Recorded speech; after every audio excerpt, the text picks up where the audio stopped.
장관님. 네.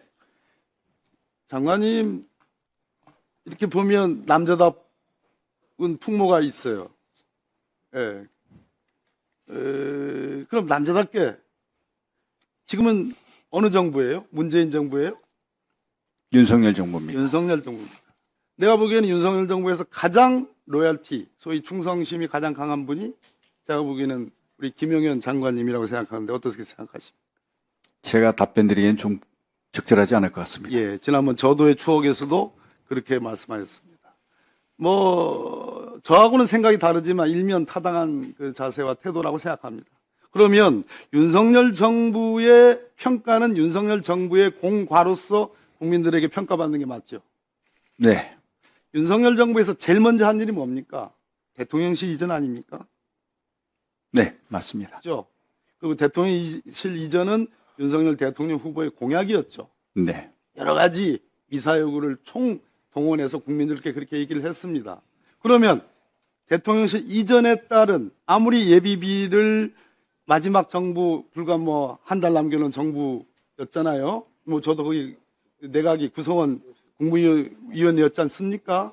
그런데 그때 모든 지금 앞으로 어디로 이전할 거다, 리모델링 공사를 어느 업체를 선정해서 어떻게 할 거다, 이런 내용들이 주먹구구 모든 디테일하게 그리고 최종적인 의사결정권이 문재인 정부에 있지 않았습니다.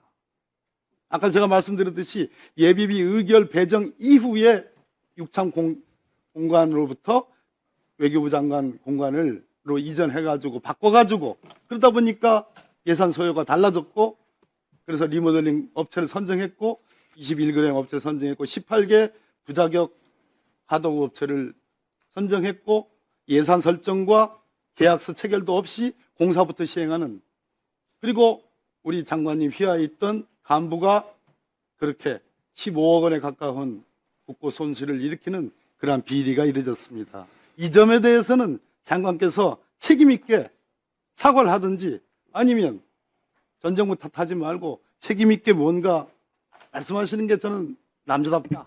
대한민국 국방부 장관답다고 생각하는데 어떻게 생각하세요? 네. 박범계 의원님께서 소중한 말씀 주셨습니다. 감사드립니다.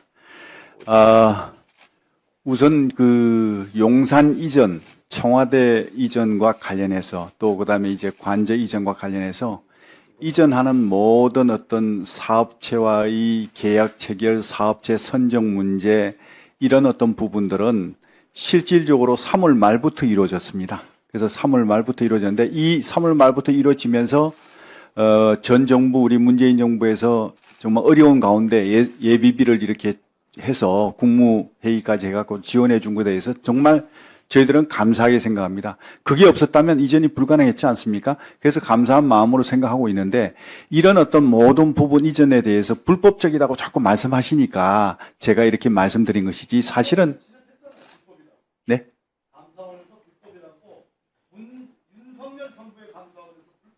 아니 이전 자체에 대해서 불법이라고 말씀하시니까 그게 아니고 하는 과정에서 말씀드린 것으로 이해해 주시고요. 양해해 주시면 감사하겠습니다. 그리고 이 과정에서 있었던 부분에 대한 어떤 업체 선정, 계약 이런 부분은 행안부의 그 청사관리본부가 있습니다. 이 청사관리본부에서 모든 업체 선정부터 시작해가지고 계약을 주도하고 했기 때문에 사실 이게 저는 인수위의 어떤 그 입장에서 봤을 때는 그게 관여할 여지가 없습니다.